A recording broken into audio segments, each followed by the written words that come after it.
Welcome, welcome, welcome. Found some trap music. Who was first today? It was, who wrote first? That was Mark. Mark, you hit it. Yeah! Mark got it. He's been trying to get it forever. He finally got first. Good job. Welcome, everybody. Welcome to Conk's Corner with John Reedsley, aka me, John Voth, my buddy Mark, and Dexter over here. I'm reading Harry Potter for an hour each day. I've not read the books before. I've seen 2 of the movies, don't remember anything from them. So it's completely new to me. I read all the comments afterwards, so please no spoilers, no hints or anything in there. I have a little Q&A at the very end, so you can ask some questions in those question cards if you want me to interact at that point with you. So feel free to... hello, Amanda Linduk. And I save all these on YouTube, so if you want to catch up, go to the link in my bio. Oh, he's got a little coffee throat thing going on. I don't know what. And before I start, I promised Dylan that I'll be drawing this on live today. So here we go. It's pretty perfect. All right, where we were. I'm gonna turn off this trap music. Come on, where are we at? There we go. Okay, so last time where we left off was Snape took over Lupin's class because Lupin was sick from something we don't exactly know. I don't know why it looks like in soft focus. Is it better now? Yeah. Okay, wiped it off. Yeah, he's taken over Lupin's class because Lupin got sick somehow. And what else was there? Oh, gosh. Where do we end up? Grim defeat? Is this actually... No, sorry. I jumped into the wrong section. What am I doing? So, sent all the Grims back to Great Hall. Oh, gosh. Where did we end off last night? Yes, I will, Lupin. Okay. I think... this is the worst. Tell them a serious about for next... okay. Here we go. Okay, we're on page 125 of this book. The school talked of nothing but Sirius Black for the next few days. The theories about how he had entered the castle became wilder and wilder. Hannah Abbott from Hufflepuff spent much of their next herbology class telling anyone who'd listen that Black could turn into a flowering shrub. The fat lady's ripped canvas had been taken off the wall and replaced with a portrait of Sir Cadogan and his fat grey pony. Nobody was very happy about this. Sir Cadogan spent half his time challenging people to duels, and the rest thinking up ridiculously complicated passwords, which he changed at least twice a day. "He's barking mad," said Seamus Finnegan angrily to Percy. "Can't we get anyone else?" "None of these other pictures wanted the job," said Percy, frightened of what happened to the fat lady. "Sir Cadogan was the only one brave enough to volunteer." Wait, we already read this. Yeah, we read that for sure. What is going on? Where's Professor... Oh, yeah, we're way back. I'm sorry, I put this in the wrong section. Okay. Someone said page 130, but maybe... Page 130! You're right. Thank you very much. All right, here we go. Harry woke extremely early the next morning, so early that it was still dark. For a moment he thought the roaring of the wind had woken him. Then he felt a cold breeze on the back of his neck and sat bolt upright. Peeves the poltergeist had been floating next to him, blowing hard in his ear. What did you do that for?" said Harris furiously. Peeves puffed out his cheeks, blew hard, and zoomed backwards out of the room, cackling. Harry fumbled for his alarm clock and looked at it. It was 4:30. Cursing Peeves, he rolled over and tried to get back to sleep, but it was very difficult. Now he was awake to ignore the sounds of the thunder rumbling overhead, the pounding of the wind against the castle walls. Ooh, I'll put on that rainy one. How about that? Let's see if that works for her. Yeah. The pounding of the wind against the castle walls and the distant creaking of the trees in the forbidden forest. In a few hours he would be out on the Quidditch pitch, battling through that gale. Finally, he gave up any thought of more sleep, got up, dressed, picked up his Nimbus 2000 and walked quietly out of the dormitory. As Harry opened the door, something brushed against his leg. He bent just in time down to grab Crookshanks by the end of his bushy tail and drag him outside. "You know, I reckon Ron was right about you," Harry told Crookshanks suspiciously. "There are plenty of mice around this place. Go and chase them." "Go on," he added, nudging Crookshanks down the spiral staircase with his foot. "Leave Scabbers alone." The noise of the storm was even louder in the common room. Harry knew better than to think the match would be cancelled. Quidditch matches were called off for trifles such as thunderstorms. Nevertheless, he was starting to feel very apprehensive. Wood had pointed out Cedric Diggory to him in the corridor. Diggory was a 5th year and a lot bigger than Harry. Seekers were usually light and speedy, but Diggory's weight would be an advantage in this weather because he was less likely to be blown off course. Okay, Cedric Diggory, that was the captain of the Slytherin team, right? I think so. Yeah, let me know. My eyes seem like soulless voids to you. Well, I'd say your music is soulless, Jordan. Harry whiled away the hours until dawn in front of the fire, getting up every now and then to stop Crookshanks sneaking up the boys' staircase again. At long last, Harry thought it must be time for breakfast, so he headed through the portrait hole alone. Oh, yeah, what did this guy... He's a... Stand and fight, you... Oh, yeah, he's a bro, but he was also slightly Irish, I think. Cedric? Yeah. He's the captain of Hufflepuff. Oh, Cadogan, sorry, this is Cadogan. Oh, yeah. Stand and fight, you Magica! Yelled Sir Cadogan. Oh, shut up, Harry yawned. He arrived a bit over a large bowl of porridge, and by the time he'd started on toast, the rest of the team had turned up. "It's going to be a tough one, said Wood, who wasn't eating anything. "Stop worrying, Oliver," said Alicia soothingly. "We don't mind a bit of rain." But it was considerably more than a bit of rain. Such was the popularity of Quidditch that the whole school turned out to watch the match as usual, but they ran down the lawns toward the Quidditch pitch, heads bowed against the ferocious wind, umbrellas being whipped out of their hands as they went. Just before he entered the changing room, Harry saw Malfoy, Crabbe, and Goyelle laughing and pointing at him from under an enormous umbrella on their way to the stadium. The team changed into their scarlet robes and waited for Wood's usual pre-match pep talk, but it didn't come. He tried to speak several times, made an odd gulping noise, then shook his head hopelessly and beckoned them to follow him. The wind was so strong that they staggered sideways as they walked out onto the pitch. If the crowd was cheering, they couldn't hear it over the fresh rolls of thunder. Rain was splattering over Harry's glasses. How on earth was he going to see the snitch in this? The Hufflepuffs were approaching. Every single time I hear the word Hufflepuff, I'm reminded of that Pokemon. What's his name again? Jigglypuff? Jigglypuff. Every single time I'm imagining when they say Hufflepuffs, a bunch of Jigglypuffs going over the lawn or something. There you go, buddy. Do you sing the Jigglypuff? He wants up. He is a dog. The Hufflepuffs were approaching from the opposite side of the pitch, wearing canary yellow robes. The captains walked up to each other and shook hands. Diggory smiled at Wood, but Wood now looked as though he had lockjaw and merely nodded. Harry saw Madame Hooch's mouth form the words, "Mount your brooms." He pulled his right foot out of the mud with a squelch and swung it over the Nimbus 2000. Madame Hooch put her whistle to her lips and gave it a blast that sounded shrill and distant. They were off. Harry rose fast, but his Nimbus were swerving slightly with the wind. He held it as steady as he could and turned, squinting into the rain.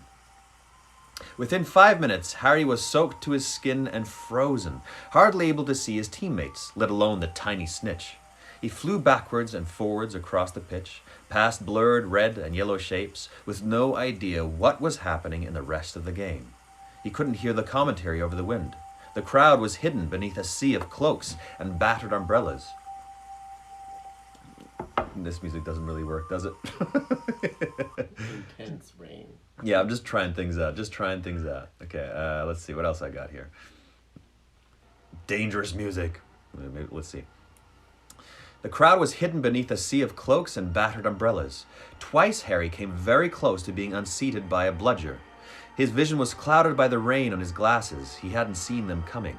He lost track of time. It was getting harder and harder to hold his broom straight. The sky was getting darker, as though night had decided to come early. Twice, Harry nearly hit another player, without knowing whether it was a teammate or an opponent. Everyone was now so wet, and the rain so thick, he could hardly tell them apart. With the first flash of lightning came the sound of Madame Hooch's whistle. Harry could just see the outline of Wood through the thick rain, gesturing him to the ground. The whole team splashed down into the mud. "I called for a timeout!" Wood roared at his team. "Come on, under here!" They huddled at the edge of the pitch under a large umbrella. Harry took off his glasses and wiped them hurriedly on his robes. "What's the score?" "We're 50 points up," said Wood. "But unless we get the snitch soon, we'll be playing into the night." I've got no chance with these on," Harry said exasperatedly, waving his glasses. At that very moment, Hermione appeared at his shoulder. She was holding her cloak over her head and was inexplicably beaming. "I've had an idea, Harry. Give me your glasses, quick." He handed them to her, and as the team watched in amazement, Hermione tapped them with her wand and said, "Impervious!" "There," she said, handing them back to Harry. "They'll repel water." Wood looked as though he could have kissed her, and he did, passionately, for about 5 minutes while the other teammates looked on. Everybody wondered, when are we getting back to the game? But Wood said, "No, get out of here." That dropped off quickly. that joke dropped off quickly. Okay, "Brilliant!" he called hoarsely after her as she disappeared into the crowd. "Okay, team, let's go for it." Hermione's spell had done the trick. Harry was still numb with cold, still wetter than he'd been his whole life, but he could see. Full of fresh determination, he urged his broom through the turbulent air, staring in every direction for the snitch, avoiding a bludger, ducking beneath Diggory, who was streaking in the opposite direction. There was another clap of thunder, followed immediately by forked lightning. This was getting more and more dangerous. Harry needed to get the snitch quickly. He turned, intending to head backwards toward the middle of the pitch, but at that moment, another flash of lightning illuminated the stands, and Harry saw something that distracted him completely. The silhouette of an enormous, shaggy black dog, clearly imprinted against the sky, motionless in the topmost empty row of seats. "It's back, baby!" What if it just wants a place to live? He's just a homeless dog, and he's like, this fellow seemed really nice. And Harry's like, oh my gosh, every single time.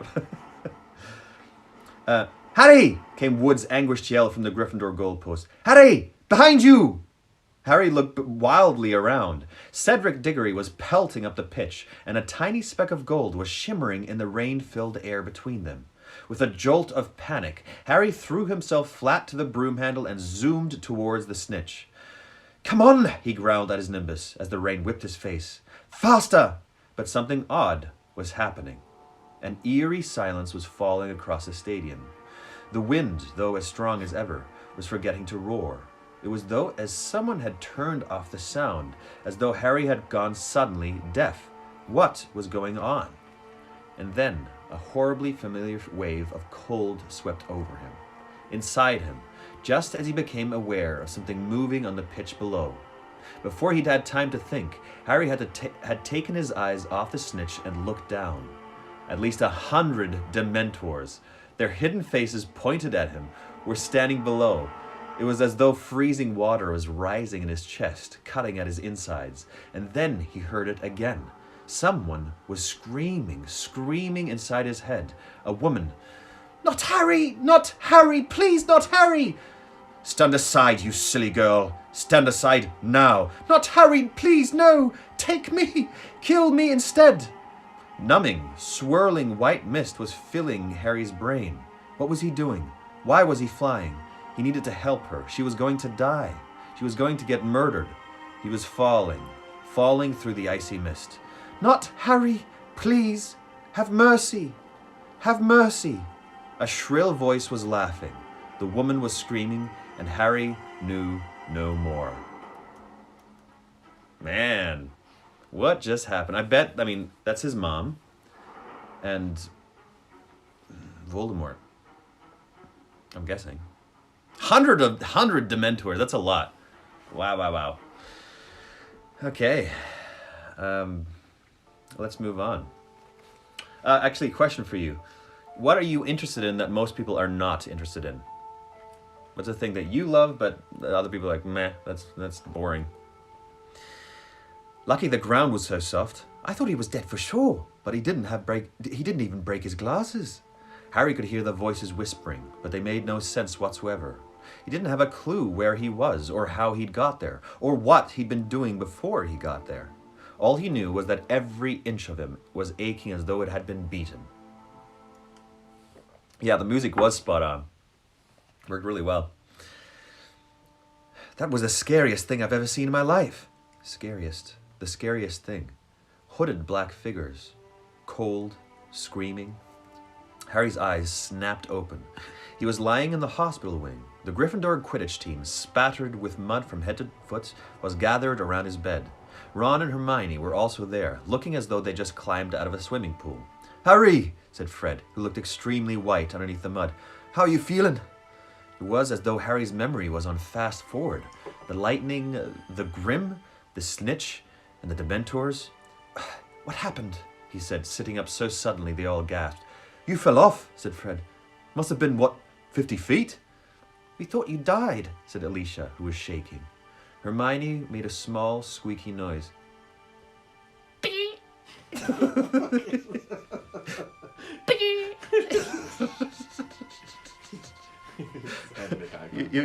Yeah. You okay, Hermione?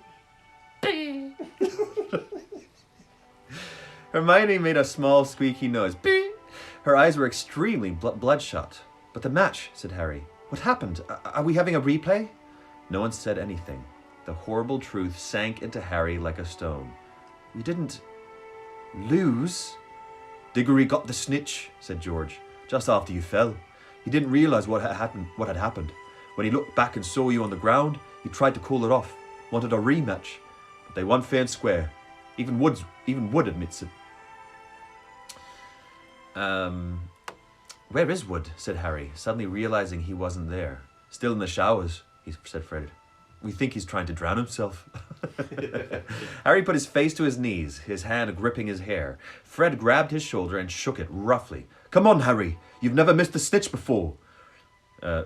Had to be one time you didn't get it," said George. "It's not over yet," said Fred. "We've lost by 100 points, right? So if Hufflepuff loses to Ravenclaw and we beat Ravenclaw and Slytherin, Hufflepuff will have to lose by at least £200, said George. "But if they beat Ravenclaw, no way. Ravenclaw are too good. But if Slytherin lose against Hufflepuff, it all depends on the points. A margin of 100 either way." They sound like they're from the Beatles. Harry lay there, not saying a word. They had lost. For the first time ever, he had lost a Quidditch match. After 10 minutes or so, Madame Pomfrey came over to tell the team to leave him in peace. "We'll come and see you later," Fred told him. "Don't beat yourself up, Harry. You're still the best seeker we've ever had." The team trooped out, trailing mud behind them. Madame Pomfrey shut the door behind them, looking disapproving. Ron and Hermione moved nearer towards Harry's bed. "Dumbledore was really angry," Hermione said in a quaking voice. "I've never seen him like that before. He ran onto the pitch as he fell, waved his wand, and you sort of slowed down before you hit the ground. Then he whirled his wand at the Dementors, shot silver stuff at them. They left the stadium right away. He was furious they'd come into the grounds. We heard him. Then he'd magicked you onto a stretcher," said Ron, "and walked up to the school with you floating on it. Everyone thought you were..." His voice faded away. But Harry hardly noticed. He was thinking about what the Dementors had done to him, about the screaming voice. He looked up and saw Ron and Hermione looking at him so anxiously that he quickly cast around for something matter-of-fact to say. "Did someone get my nimbus?" Ron and Hermione looked quickly at each other. What?" said Harry, looking from one to the other. "Well, when you fell off, it got blown away," said Hermione hesitantly. And it hit... Oh, Harry, it hit the Whomping Willow." Harry's insides lurched. The Whomping Willow was a very violent tree which stood alone in the middle of the grounds. It's true, it's a very violent tree. It's constantly, "Is anybody come near me? I'm going to whomp the willow out of them." And, he said, dreading the answer. "Well, you know the Whomping Willow..." "Oh, well, you know the Whomping Willow," said Ron. It doesn't like being hit." "Professor Flitwick brought it back just before you came round," said Hermione in a very small voice. Slowly, she reached down for a bag at her feet, turned it upside down, and tipped out a dozen bits of splintered wood and twig under the bed, the only remains of Harry's faithful, finely beaten broomstick. What a loss for Harry! It's one of the big first ones, I'd say, from what I can remember, except for being home with his crappy family. But this seems like the first loss he has in front of everybody. And also, Hagrid's awesome, slowing down everything around them and making 100 Dementors flee. Nice. Dumbledore. Oh, I thought it was Hagrid. In my mind, I was reading this. Hagrid was like, "Whoa." Okay, yeah, that's super powerful because I was like, that's way too powerful for Hagrid at this moment. Okay, Chapter 10: The Marauders' Map. Actually, question for you again. What is the craziest conversation that you've overheard? The craziest conversation you've ever overheard? Madame Pomfrey insisted on keeping Harry in the hospital wing for the rest of the weekend. He didn't argue or complain, but he wouldn't let her throw away the shattered remnants of his Nimbus 2000. He knew he was being stupid, knew that the Nimbus was beyond repair, but Harry couldn't help it. He felt as though he'd lost one of his best friends. He had a stream of visitors, all intent on cheering him up. Hagrid sent a bunch of earwiggy flowers that looked like yellow cabbages, and Ginny Weasley, blushing furiously, turned up with a get-well card she had made herself, which sang shrilly unless Harry kept it shut under his bowl of fruit. The Gryffindor team visited again on Sunday morning, this time accompanied by Wood, who told Harry, in a hollow, dead sort of voice, that he didn't blame him in the slightest. Ron and Hermione only left Harry's bedside at night, but nothing anyone said or did could make Harry feel any better, because they only knew half of what was troubling him. He hadn't told about the Grim, not even Ron and Hermione. Wait, about the Grim? What is he talking about here? The Grim. The Grim? Yeah. Talk to him about the Grim? Is that the hallucination that he had? Is that what he's calling a Grim?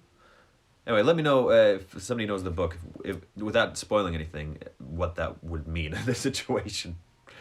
Oh, the big black dog. It's the right. Thank you. Yeah. Okay, great. He hadn't told anyone about the Grim, not even Ron and Hermione, because he knew Ron would panic and Hermione would scoff. The fact remained, however, that it had now appeared twice, and both appearances had been followed by near fatal accidents. The first time, he had nearly been run over by the night bus. The second, fallen 50 feet from his broomstick. Was the Grim going to haunt him until he actually died? Was he going to spend the rest of his life looking over his shoulder for the beast? And then there were the Dementors. Harry felt sick and humiliated. He felt sick and humiliated every time he thought of them. Everyone said the Dementors were horrible, but no one else collapsed every time they went near one. No one else heard echoes in their head of their dying parents. For Harry knew who that screaming voice belonged to now. He had heard her words, heard them over and over again during the night hours in the hospital wing while he lay awake, staring at the strips of moonlight on the ceiling.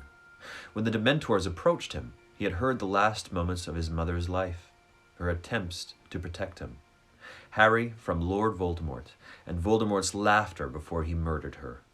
Harry dozed fitfully, sinking into dreams full of clammy, rotted hands and petrified pleading, jerking awake only to dwell again on the sound of his mother's voice.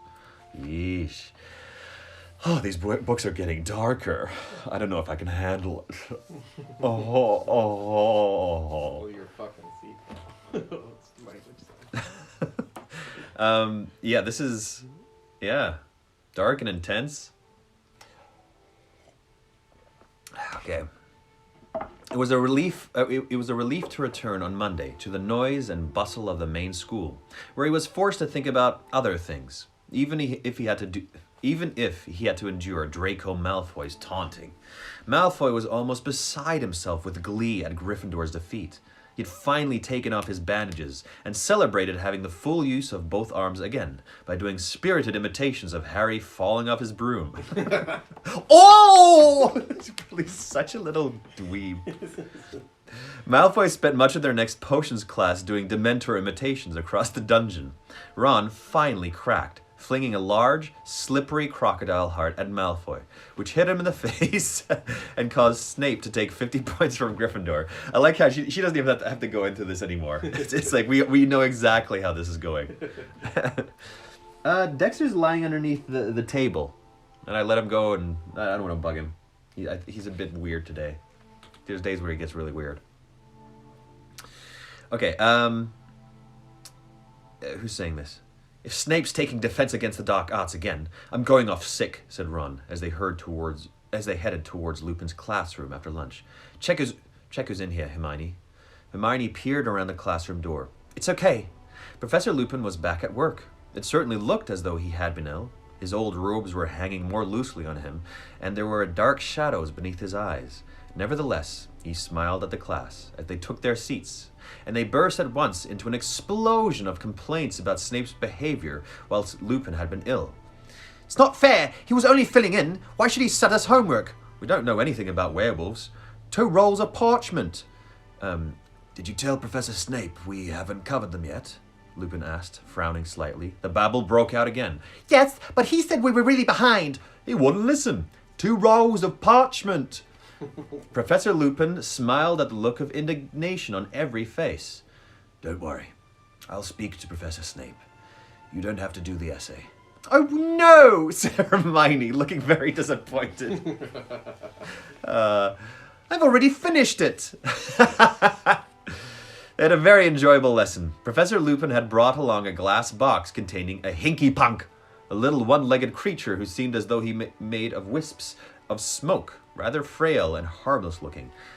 One-legged creature, he looked like wisps of smoke. Okay, interesting.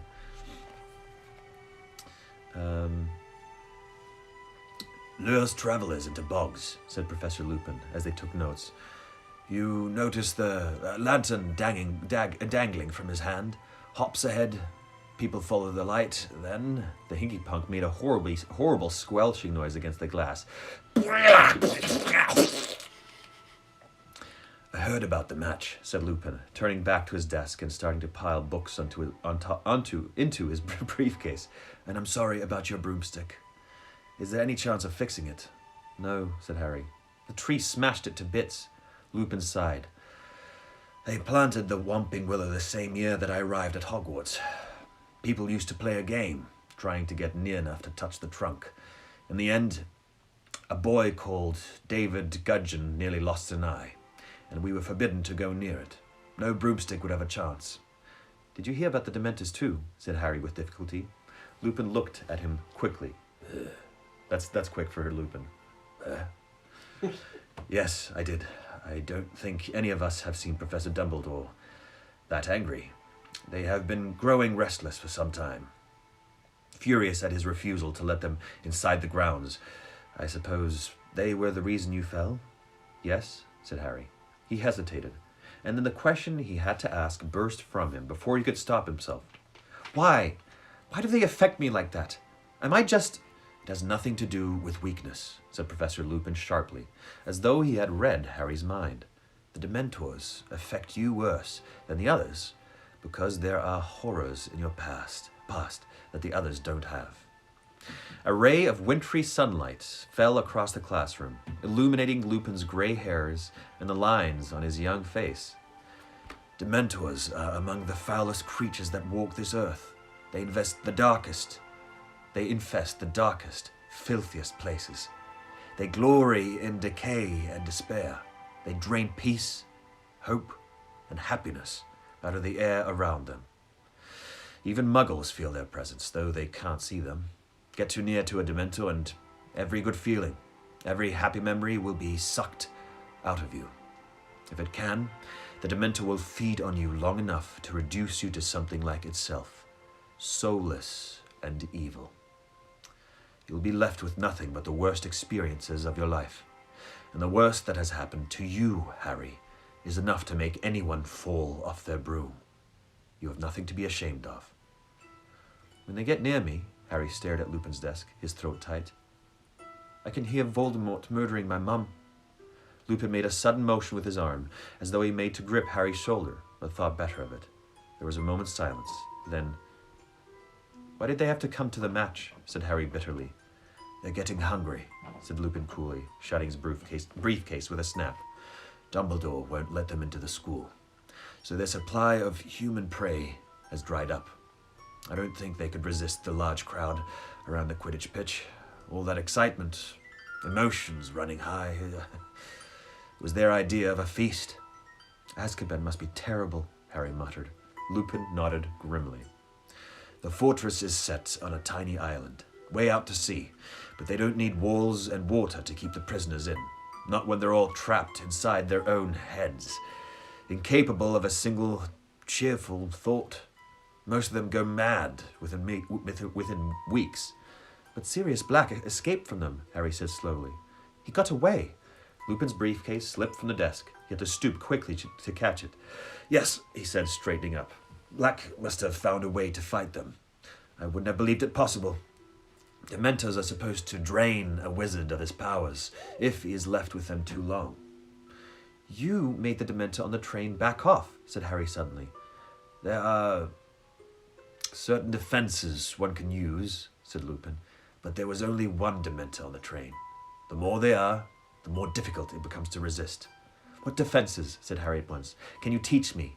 I don't pretend to be an expert at fighting Dementors, Harry. Quite the contrary. But if the Dementors came to another Quidditch match, I need to be able to fight them. Lupin looked into Harry's determined face, hesitated, then said, Well, all right. I'll try and help, but it'll have to wait until next term, I'm afraid.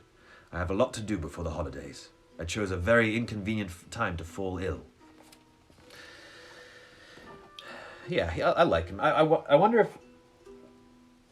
Don't answer. I wonder if he's going to be one of those characters you like, and then he gets killed. And you're like, oh, the emotional anguish! Maybe. With the promise of the anti-Dementor lessons from Lupin, the thought that he might never have to hear his mother's death again, and the fact that Ravenclaw flattened Hufflepuff in their Quidditch match at the end of November, Harry's mood took a definite upturn. Gryffindor were not out of the running after all, although they could not afford to lose another match. Wood became repossessed. That's what it sounded like. Repossessed. Became repossessed of his manic energy and worked his team as hard as ever in the chilly haze of rain that persisted in December. Harry saw no hint of a Dementor within the grounds. Dumbledore's anger seemed to be keeping them at their stations at the entrances. 2 weeks before the end of term, the sky lightened suddenly to a dazzling opaline white, and the muddy grounds were revealed one morning, covered in glittering frost. Inside the castle... Oh, Christmas! Here we go, Christmas playlist! I've got it ready. I knew Christmas was coming at some point. Yes.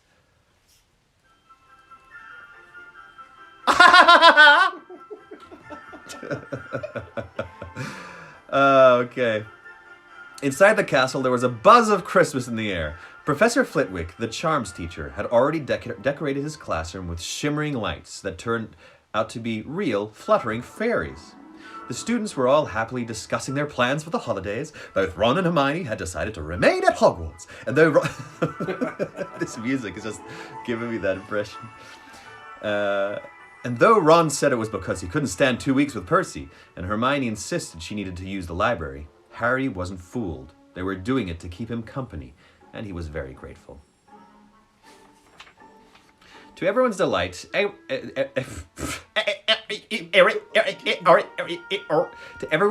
except Harry's, there was to be another Hogsmeade trip on the very last weekend of term.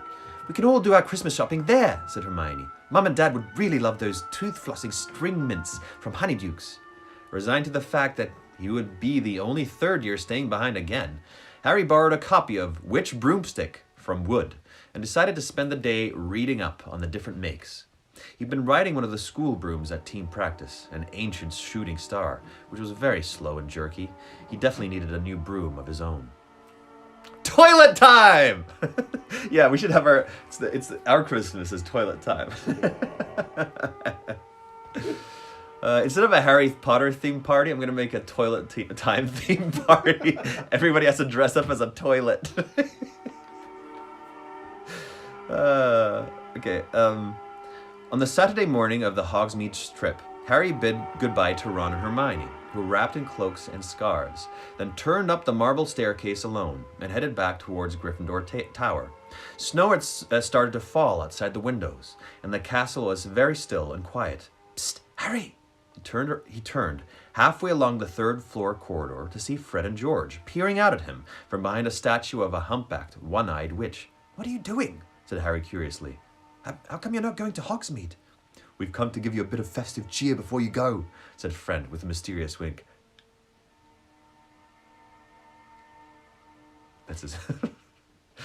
Come in here. He nodded towards an empty classroom to the left of the one-eyed statue. Harry followed Fred and George inside. George closed the door quietly and then turned, beaming, to look at Harry.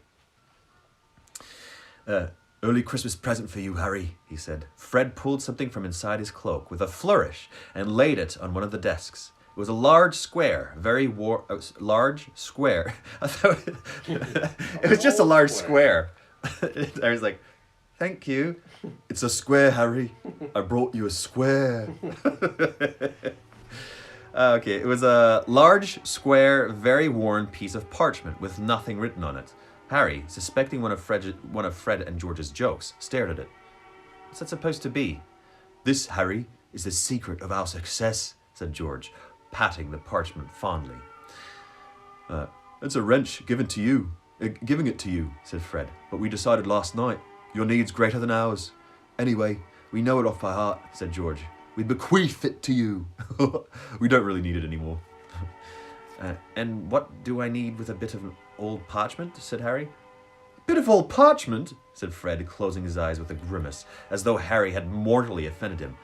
"Explain, George." "Well, when we were in our first year, Harry, young, carefree, and innocent," Harry snorted. He doubted whether Fred and George had ever been innocent. "Well, more innocent than we are now. We got into a spot of bother with Filch. We let off a dung bomb in the corridor, and it upset him for some reason. So he hauled us off to his office and started threatening us with the usual detention, disembowelment, and we couldn't help noticing a drawer in one of his filing cabinets marked confiscated and highly dangerous." "Don't tell me," said Harry, starting to grin. "Well, what would you have done?" said Fred. "George caused a diversion by dropping another dung bomb. I whipped the drawer open and grabbed this. It's not as bad as it sounds, you know," said George. "We don't reckon Filch ever found out how to work it. He probably suspected what it was, though, or he would have confiscated it." "And you know how to work it?" "Oh yes," said Fred, smirking. "This little beauty's taught us more than all the teachers in this school." "You're winding me up," said Harry, looking at this ragged old bit of parchment. "Oh, are we?" said George. He took out his wand, touched the parchment lightly, and said, "I solemnly swear that I'm up to no good." And at once, thin ink lines began to spread like a spider's web from the point that George's wand had touched. They joined each other. They crisscrossed. They fanned into every corner of the parchment. Then words began to blossom across the top, great, curly green words that proclaimed, Messrs. Mooney, Wormtail, Padfoot and Prongs, purveyor of aids to magical mischief makers, and proud to present the Marauder's Map. All right, so this is going to be something new. This map, I have no idea what this is about, but I like Fred and George. I'm finding some differences in them, in their voices, which is good for me. Just for me. I just care about what's good for me in this situation, always. It was a map showing every detail of the Hogwarts castle and grounds, but the truly remarkable thing was the tiny ink dots moving around it, each labeled with a name in minuscule writing. Astounded, Harry bent over it. A labeled dot in the top left corner showed that Professor Dumbledore was pacing his study. Oh, what? The caretaker's cat, Mrs. Norris, was prowling the second floor, and Peeves, the poltergeist, was currently bouncing around the trophy room. And as Harry's eyes traveled up and down the familiar corridors, he saw something else. This map showed a set of passages he had never entered, and many of them seemed to lead right into Hogsmeade, said Fred, tracing one of them with his finger. Okay, this map is like, you know, in The Dark Knights when Batman has like every cell phone monitored and it's just not ethically right. And Morgan Freeman's like, I'll do this. I'll do this one last. I can't do his voice. I don't know. I'll do this one last thing and then I'll go. But this seems the same thing. It's like just like, oh, I know what Professor Dumbledore is doing, and all of a sudden you see two pairs of feet, like probably somebody making out or something like that. It's like, oh no, what's happening over there? It's creepy. It's creepy. Creepy map. Okay, there are 7 in all. Now, Filch knows about these 4. He pointed them out. But we're sure we're the only ones that know about these. Don't bother with the one behind the mirror on the 4th floor. We used it until last winter, but it's caved in, completely blocked.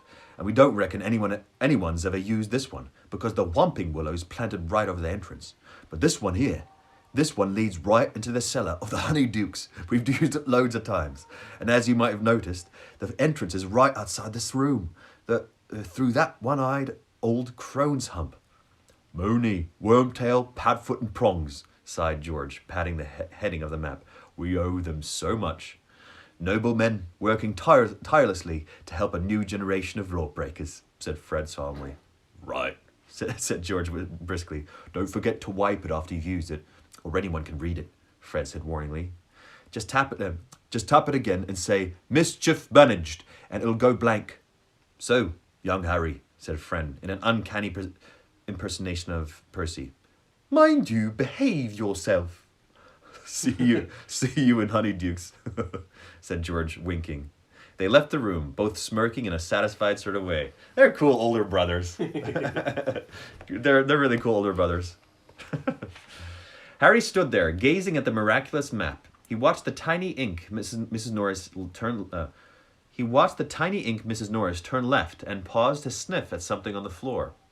If Filch really didn't know, he wouldn't have to pass the Dementors at all. But even as he stood there, flooded with excitement, something Harry had once heard Mr. Weasley say came floating out of his memory. Never trust anything that can think for itself if you can't see where it keeps its brain. This map was one of the most dangerous magical objects Mr. Weasley had been warning against. Aids for magical mischief makers. But then, Harry reasoned, he only wanted to use it to get into Hogsmeade. It wasn't as though he wanted to steal anything or attack anyone. And Fred and George had been using it for years without anything horrible happening. I think Harry's hubris are excuses. All throughout the books he's like, I really shouldn't. But... This is one of those instances. That's his hubris. Then, quite suddenly, as though following orders, he rolled up the map, stuffed it inside his robes, and hurried to the door of the classroom.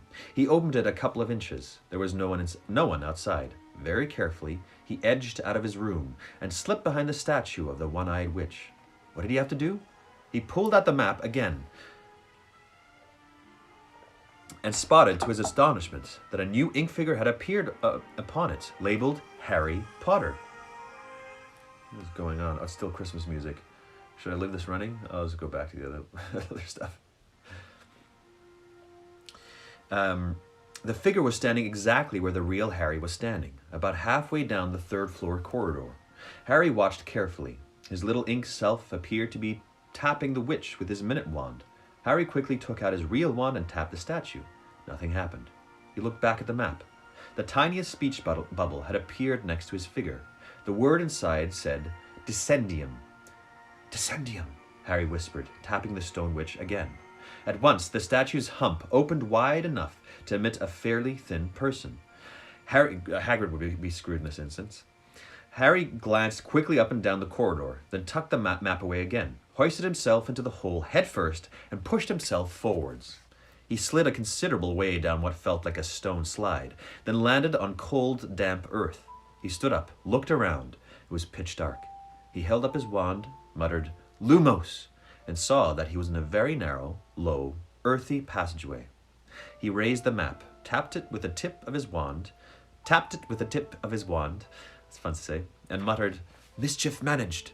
The map went blank at once. He folded it carefully, tucked it inside his robes, then, heart beating fast, both excited and apprehensive, he set off. The passage twisted and turned, more like the burrow of a giant rabbit than anything else. This is mental. It's mental to just go down something like this without anybody knowing what you're doing. Harry hurried along it, stumbling now and then onto the uneven floor, holding his wand out in front of him. Harry Potter movies online. It took ages, but Harry had thought of honeydukes to sustain him. After what it felt like an hour, the passage began to rise. Panting, Harry sped up, his face hot, his feet very cold. 10 minutes later, he came to the foot of some worn stone steps, which rose out of sight above him. Careful not to make any noise, Harry began to climb. 100 steps, 200 steps, he lost count as he climbed, watching his feet. Then, without warning, his head hit something hard. It seemed to be a trapdoor. Harry stood there, massaging the top of his head, listening. He couldn't hear any sounds above him. Very slowly, he pushed the trapdoor open, and peered over the edge. He was in a cellar, which was full of wooden crates and boxes. Harry climbed out of the trapdoor and replaced it. It blended so perfectly with the dusty floor that it was impossible to tell it was there. Harry crept slowly towards the wooden staircase that led upstairs. Now he could definitely hear voices, not to mention the tinkle of a bell and the opening and shutting of a door. Wondering what he ought to do, he suddenly heard a door open much closer at hand. Somebody was about to come downstairs. "And get another box of jelly slugs, dear. They've nearly cleaned us out," said a woman's voice. A pair of feet was coming down the staircase. Harry leapt behind an enormous crate and waited for the footsteps to pass. He heard the man shifting boxes against the wall opposite. He might not get another chance. Quickly and silently, Harry dodged out from his hiding place and climbed the stairs. Looking back, he saw an enormous backside and a shiny bald head buried in a box. Harry reached the door at the top of the stairs, slipped through it, and found himself behind the counter of honeydukes. He ducked, crept sideways, and then straightened up. Honeydukes was so crowded with Hogwarts students that no one looked twice at Harry. He edged among them, looking around, and suppressed a laugh as he imagined the look that would spread over Dudley's piggy face if he could see where Harry was now. There were shelves upon shelves. That's like so indignant. He's like in the happiest place ever, and he's like thinking back, he's like, "Yeah, suck it, Dudley." There are shelves upon shelves of the most succulent-looking sweets imaginable. Creamy chunks of nougat, shimmering pink squares of coconut ice, fat, honey-colored toffees, hundreds of different kinds of chocolate in neat rows. There was a large barrel of every flavor beans, and another of fizzing whiz-bees, the levitating sherbet balls that Ron had mentioned. Along yet another wall were special effect sweets.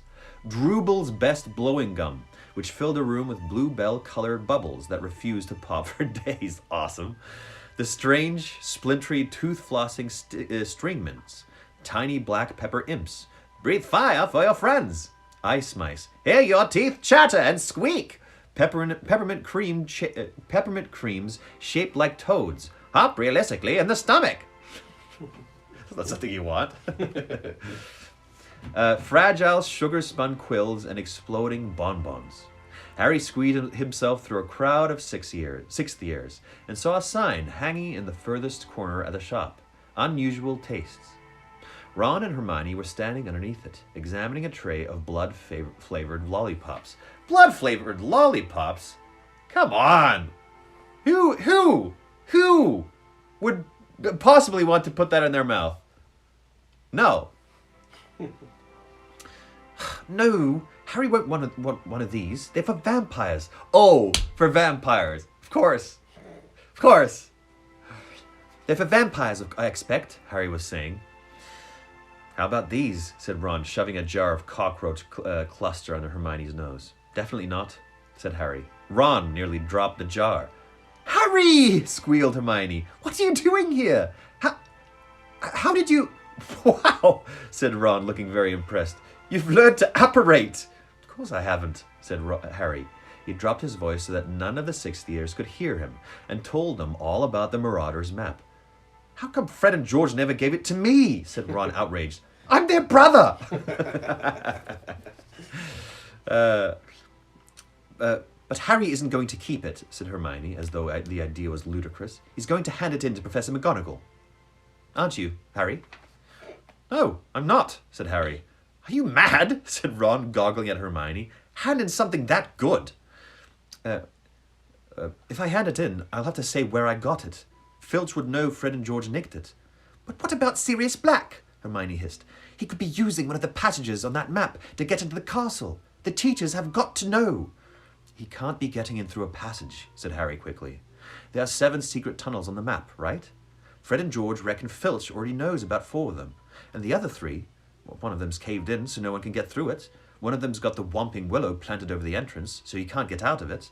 And the one I just came through, well, it's really hard to see the entrance to it down in the cellar. So unless he knew it was there... Harry hesitated. What if Black did know the passage was there? Ron, however, cleared his throat significantly and pointed to a notice posted on the inside of the sweet shop door. By order of the Ministry of Magic, customers are reminded that until further notice, Dementors will be patrolling the streets of Hogsmeade every night after sundown. This measure has been put in place for the safety of Hogsmeade's residents and will be lifted upon the recapture of Sirius Black. It is therefore advisable that you complete your shopping well before nightfall. Merry Christmas! See, said Ron quietly. I'd like to see Black try and break into Honeydukes with Dementors swarming all over the village. Anyway, Hermione, the Honeydukes owners would hear a break-in, wouldn't they? They live over the shop. Yes, but... Hermione seemed to be struggling to find another problem. Look, Harry still shouldn't be coming into Hogsmeade, but he hasn't got a signed form. If anyone finds out, he'll be in so much trouble. And it's not nightfall yet. What if Sirius Black turns up today? Now! You'd have a job spotting Harry in this, said Ron, nodding through the mullioned windows at the thick, swirling snow. Come on, Hermione. It's Christmas. Harry deserves a break. Hermione bit her lip, looking extremely worried. Are you going to report me? Are you going to report me? Harry asked, grinning. Oh, of course not. But honestly, Harry... Seen the fizzing whizbees, Harry? Said Ron, grabbing him and leading him over to their barrel. And the jelly slugs? And the acid pops? Fred gave me one of these when I was 7. It burnt a hole right through my tongue.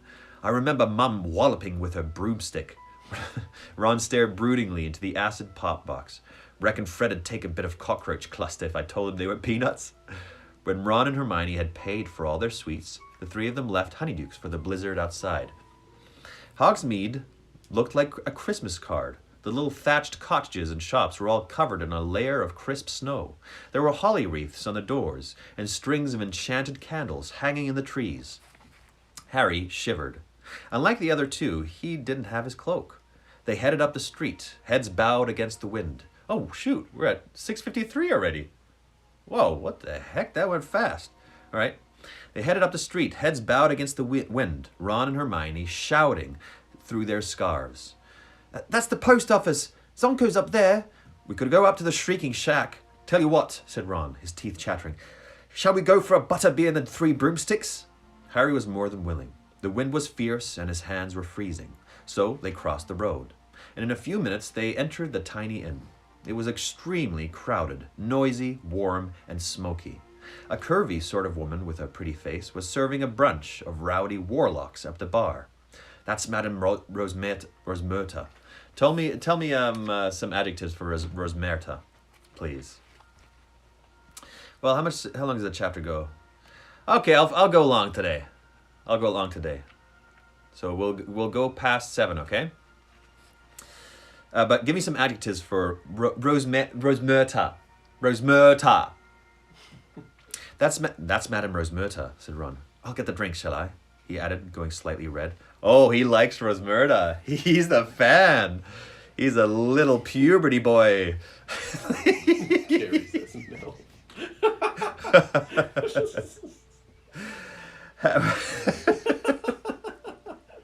Harry and Hermione, sassy bar owner, a bit tough, a bit flirty, a good time. Okay.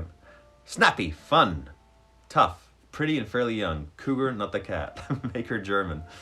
Maybe. Yeah, okay. Harry and Hermione made their way to the back of the room.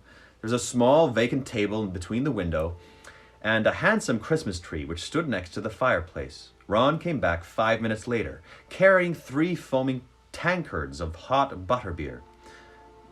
Happy Christmas, he said happily, raising his tankard. Harry drank deeply. It was the most delicious thing he'd ever tasted, and seemed to heat every bit of him from the inside. A sudden breeze ruffled his hair. The door of the 3 broomsticks had opened again. Harry looked over the rim of his tankard and choked. Professor McGonagall and Flitwick had just entered the pub in a flurry of snowflakes, shortly followed by Hagrid, who was deep in conversation with a portly man in a lime green bowler hat and a pinstriped cloak. Cornelius Fudge, Minister for Magic. Okay, I'm going to switch over now. I know it's 5 minutes before. It doesn't really matter because we're going to go long. I'm going to end the stream and I'm going to log right back on. So see you here in a second. My next day. Come here, boy. Oh, just getting little Dexy back. There he is. Just lying. Oh, there he is. Oh, there he is. There's little Dexy. Yeah, go to bed. Go to bed. Welcome back, everybody. Welcome back. Oh, I'm running low on water. No, I'm not. Yes, I am. That's okay. Hi, Dex. Hi, Heather. Okay, where were we? Okay, yeah. As Mark just said, all the people that you don't want coming in at that moment came in. McGonagall, Flitwick, Hagrid, and Cornelius Fudge. They're all coming in. In an instant, Ron and Hermione had both placed hands on the top of Harry's head and forced him off his stool and under the table. Dripping with butterbeer and crouching out of sight, Harry clutched his empty tankard and watched the teacher's and Fudge's feet move towards the bar, pause, then turn and walk right towards him. Somewhere above him, Hermione whispered, Mobiliabus. The Christmas tree beside their table rose a few inches off the ground, drifted sideways, and landed with a soft thump right in front of their table, hiding them from view. Nice. Staring through the dense lower branches, Harry saw 4 sets of chair legs move back from the table, right beside theirs. Then heard the grunts and sighs of the teacher and minister as they sat down. Next, he saw another pair of feet, wearing sparkly turquoise high heels, and heard a woman's voice. Oh yeah, she's fun, no nonsense. A small gilly water! A small gilly water! Small gilly water? Something like that. Mine, said Professor McGonagall's voice. 4 pints of mulled mead. 4 pints of mulled mead. Ta, Rosemerta. Ta, Rosemerta. I bet Hagrid gets together with Rosemerta. That's my guess. That's my guess. Cherry syrup and soda with ice and umbrella. Said Professor Flitwick, smacking his lips. So you'll be the red currant rum, Minister. German. Oh yeah. So you will be the red currant rum. So you will. It's a German accent. There we go. Okay. So you will be the red currant rum, Minister.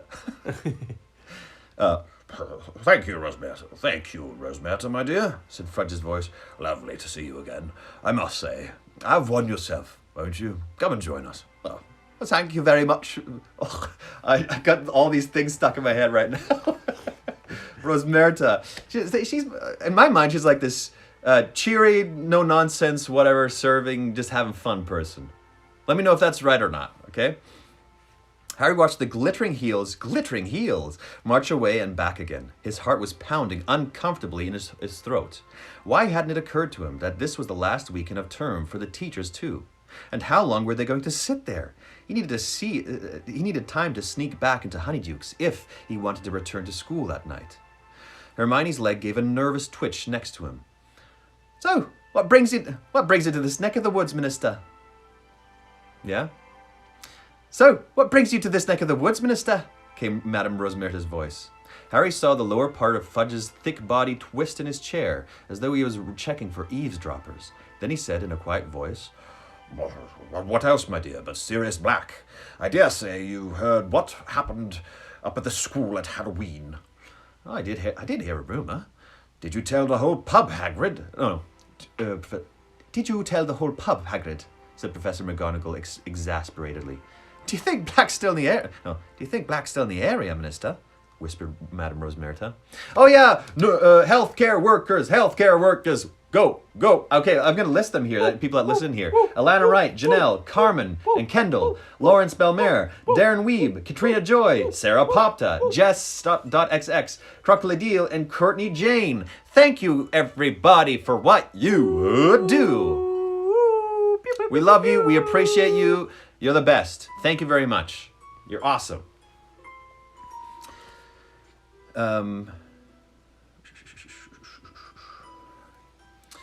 Do you think Black's still in that area, Minister? Whispered Madame Rosmerta. I'm sure of it, said Fudge shortly. You know that Dementors have searched my pub twice, said Madame Rosmerta, a slight edge to her voice. Scared all my customers away. It's very bad for business, Minister. Rosmerta, my dear. Rosmerta, my dear. I don't like them any more than you do, said Fudge uncomfortably. Necessary precaution. Unfortunate, but there you are. I've just met some of them. They're in a fury against Dumbledore. He won't let them inside the castle grounds. I should think not, said Professor McGonagall sharply. How are we supposed to teach with those horrors floating around? Hear, hear, squeaked tiny Professor Flitwick, whose feet were dangling a foot from the ground. All the same, demurred Fudge. They're here to protect you all from something much worse. We all know what Black's capable of. Do you know, I still have trouble. I still have trouble believing it," said Professor Rosmerta thoughtfully. Of all the people to go over to the dark side, Sirius Black's was the last I'd ever thought. I mean, I remember him when he was a boy at Hogwarts. If you'd have told me then what he was going to become, I'd have said you'd have too much mead.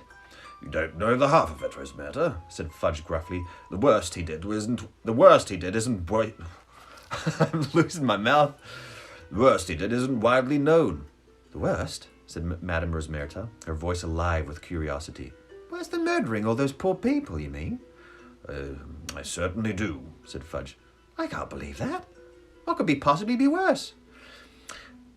You say you remember him at Hogwarts, Rosmerta? Muttered Professor McGonagall. Do you remember who his best friend was?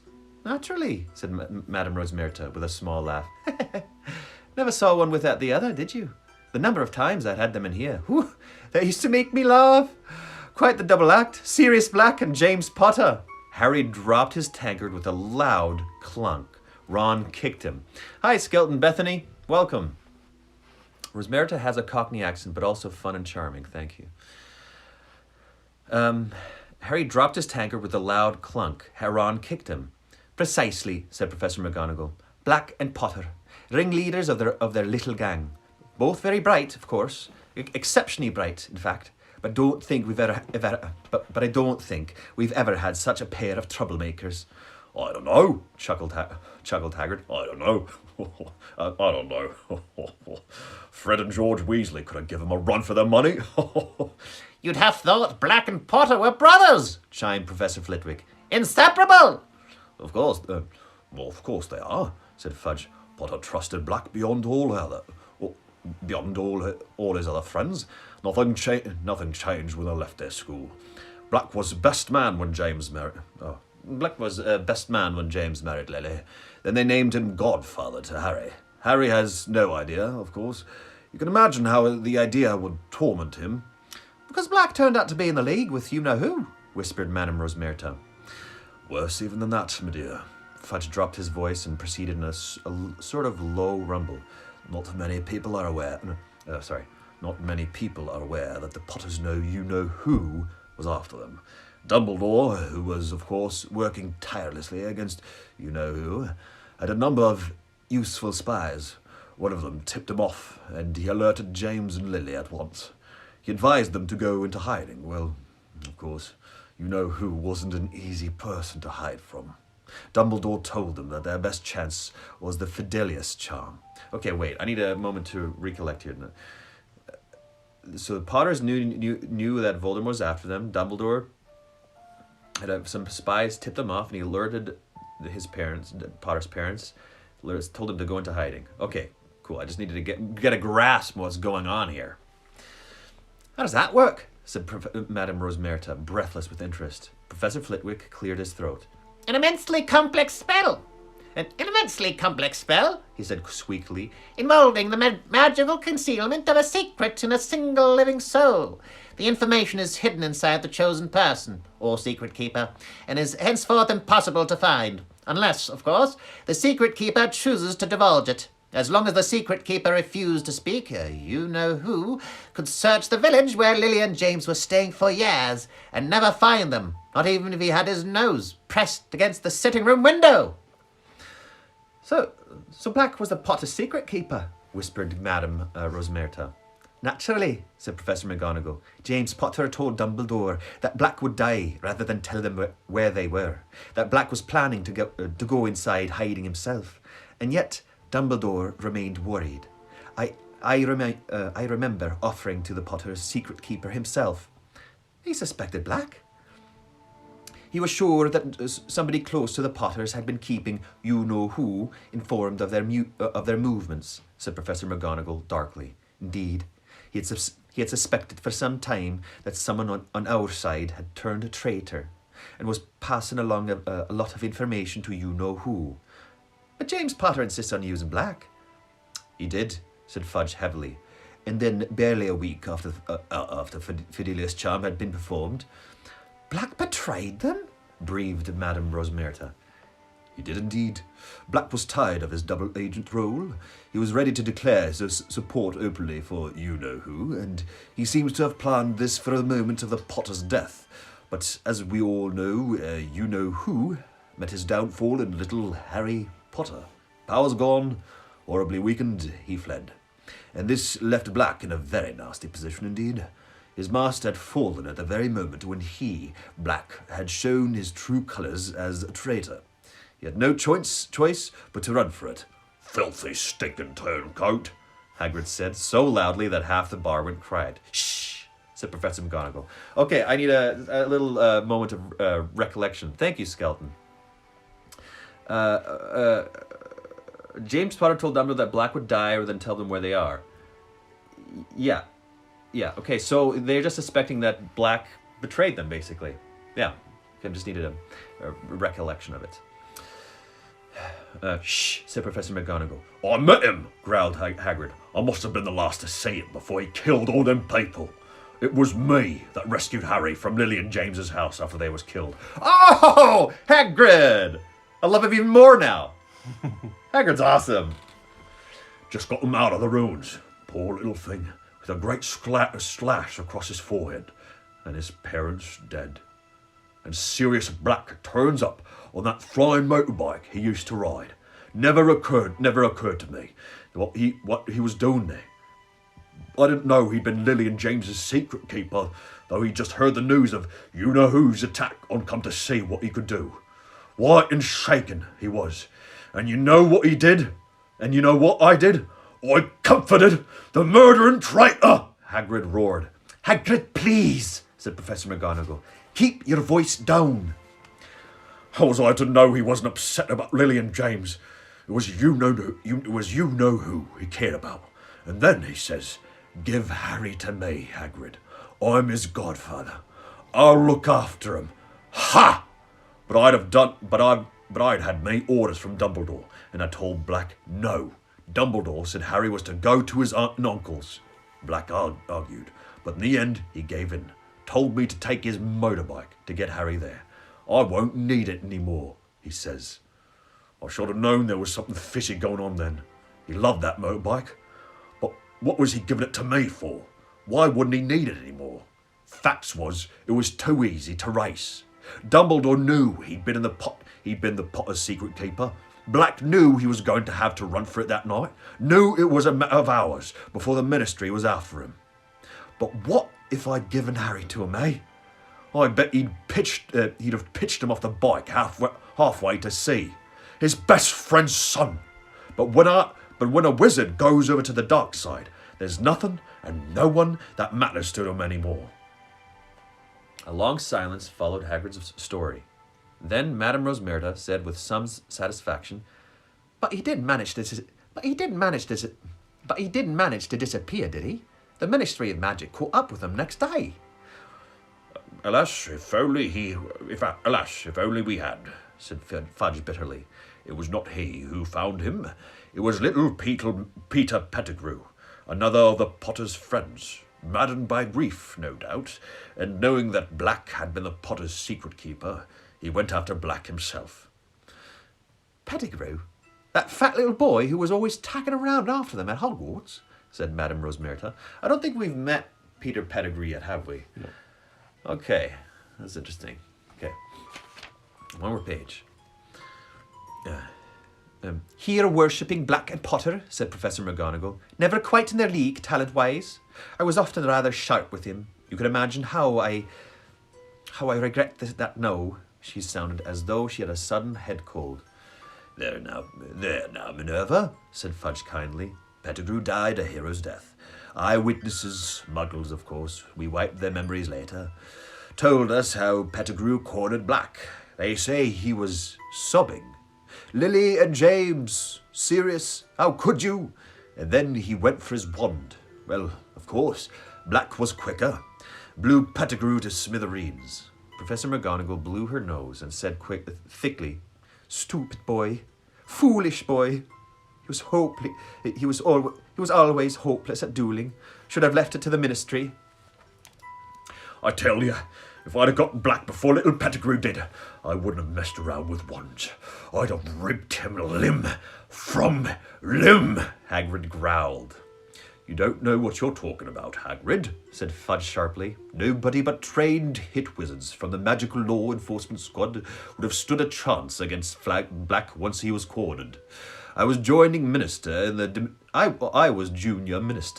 Department of Magical Catastrophes at that time, and I was one of the first on the scene after Black murdered all those people. I will never forget it. I still dream about it sometimes. A crater in the middle of the street, so deep it had cracked the sewer below. Bodies everywhere, muggles screaming, and Black standing there laughing, with what was left of Pettigrew in front of him. A heap of blood-stained robes, and a few fragments. Fudge's voice stopped abruptly. There was the sound of 5 noses being blown. Well, there you have it, Rosemerta, said Fudge thickly. Black was taken away by 20 members of the Magical Law Enforcement Patrol, and Pettigrew received the Order of Merlin. First class, which I think was some comfort to his poor mother. Black's been in Azkaban ever since. Madame Rosemerta let out a long sigh. Is it true he's mad, Minister? I wish I could say that he was, said Fudge slowly. I certainly believe his master's defeat unhinged him for a while. The murder of Pettigrew and all those muggles was the action of a cornered and desperate man. Cruel, pointless. Yet I met Black on my last inspection of Azkaban. You know, most of the prisoners in there sit muttering themselves in the dark. There's no sense in them. But I was shocked at how normal Black seemed. He spoke quite rationally to me. It was unnerving. You'd have thought he was merely bored, asking if I'd finished with my newspaper. Cool, as you please. Said he'd missed doing this crossword. Yes, I was astounded at how little effect the Dementors seemed to be having on him.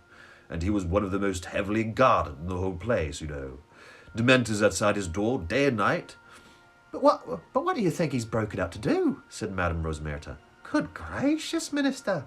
He isn't trying to rejoin you-know-who, is he? I dare say that he is. That it is his eventual plan, said Fudge evasively. But we hope to catch Black long before that. I must say, you-know-who alone and friendless is one thing, but give him back his most devoted servant, and I shudder to think how quickly he'll rise again. There was a small chink of glass on wood. Someone had set down their glass. You know, Cornelius, if you're dining with the headmaster, we'd better head back up to the castle, said Professor McGonagall. One by one, the pairs of feet in front of Harry took the weight of their owners once more. Hems of cloaks swung into sight, and Madame Rosemerta's glittering heels disappeared behind the bar. The door of the 3 broomsticks opened again. There was another flurry of snow, and the teachers disappeared. Harry? Ron and Hermione's faces appeared under the table. They were both staring at him, lost for words. Okay, lots revealed there. Wow. Okay, James Potter is his dad, who Peter Potter. Peter Potter picked a bunch of Potters.